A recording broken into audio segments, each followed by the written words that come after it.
네, 여러분 안녕하세요. 짱명진 변호사 채널 장명진 변호사입니다. 오늘 제가 상간소송 이야기를 조금 더 들려드리려고 하는데, 상간소송에 관련해서 그 다음에 좀 이어질 수도 있는 사건, 어떤 게 있을 것 같으세요, 여러분? 바로 구상금 청구 사건입니다. 구상권을 행사할 수 있어요.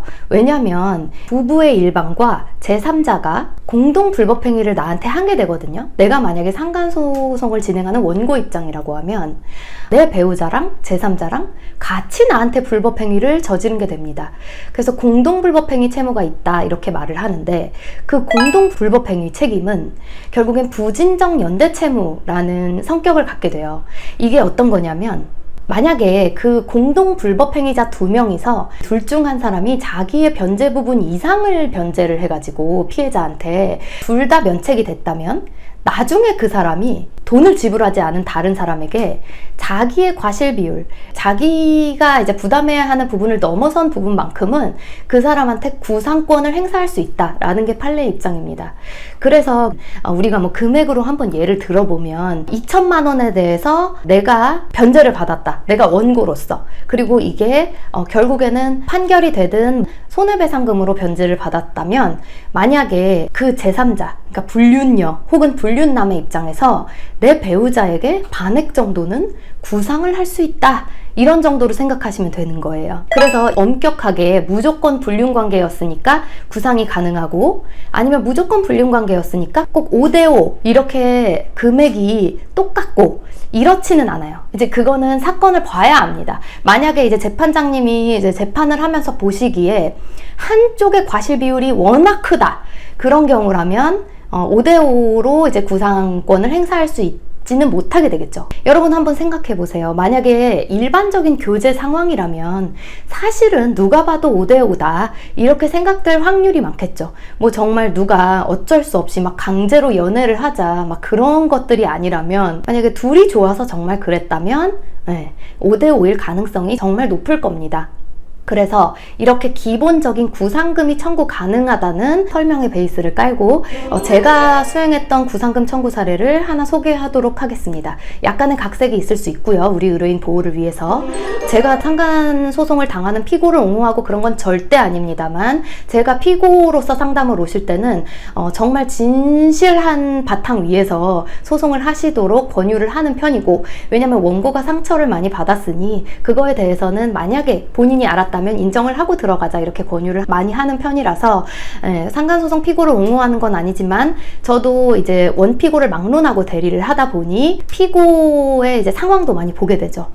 우리 피고 되게 연약하고 여리여리해 보이고 정말 어린 나이의 여성분이었어요. 저한테 얘기한 걸로는 성관계는 당연하고 연애 경험도 전무했다. 자기는 이 사람이 처음이다. 연애도 처음이고. 근데 이 사람이 이제 적극적으로 자기한테 들이대서 뭐 성관계까지 하게 됐고, 그래서 너무 괴로웠다. 원고로부터 소송이 들어왔을 때 저한테 상담을 오셔서, 제가 이런 사정은 너의 사정이고 우리가 원고한테 잘못한 것은 있으니까 이런 거는 인정하고 들어가자. 다만 원고가 주장하고 있는 금액이 과도하니 그 부분은 재판부를 설득해서 좀 감액을 시도하자. 이렇게 사건을 진행을 했었습니다. 그래서 금액이 나오게 됐고, 그 금액을 원고한테 전부 지불을 했습니다. 판결이 다 끝나고 지불을 했고, 우리 의뢰인이 원래 처음부터 그럴 생각은 아니었어요. 어차피 공동 책임이니까 사실 도의적으로 그렇게까지 하진 말자, 이렇게 생각을 했었는데 그냥 억울하게 된 거죠. 나는 남자도 처음 사귄 거고 성관계도 이 사람이랑 처음 한 거고, 사실 연애 자체를 처음 했는데 어쩌다가 나도 유부남한테 이렇게 돼서 너무 잘못하긴 했지만 왜 나만 책임져야 되지? 그걸로 되게 오랜 시간 고통받으시다가 그 남자분한테 구상금을 청구하고 싶다, 이렇게 해가지고 다시 소송을 시작하게 됐어요.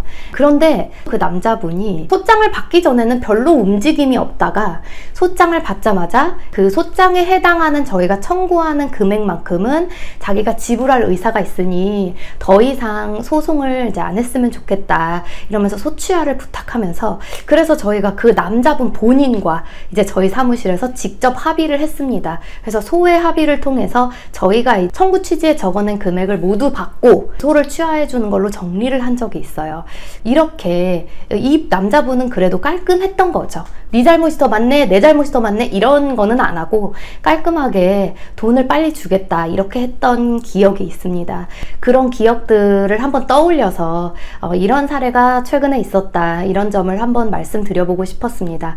왜냐면 또 이제 구상금 청구를 한다고 마음을 먹거나 아니면 구상금 청구를 당하는 이제 그 배우자의 입장일 수도 있잖아요. 너무 뭐 네 잘못이 맞네, 내 잘못이 맞네 이렇게 해서 하는 것보다는 서로 합의를 통해서 이제 해결하는 것도 좋은 방법이다. 네, 그래서 그렇게 종결이 됐던 사건을 말씀드려봤습니다. 상간소송 관련해서 빠질 수 없는 주제입니다. 요즘은 구상금 청구 관련해서 말씀드려봤고요. 비슷한 상황에 놓이신 분들한테 도움이 됐으면 좋겠습니다. 네, 구독과 좋아요도 부탁드리고요. 시청 감사합니다, 여러분.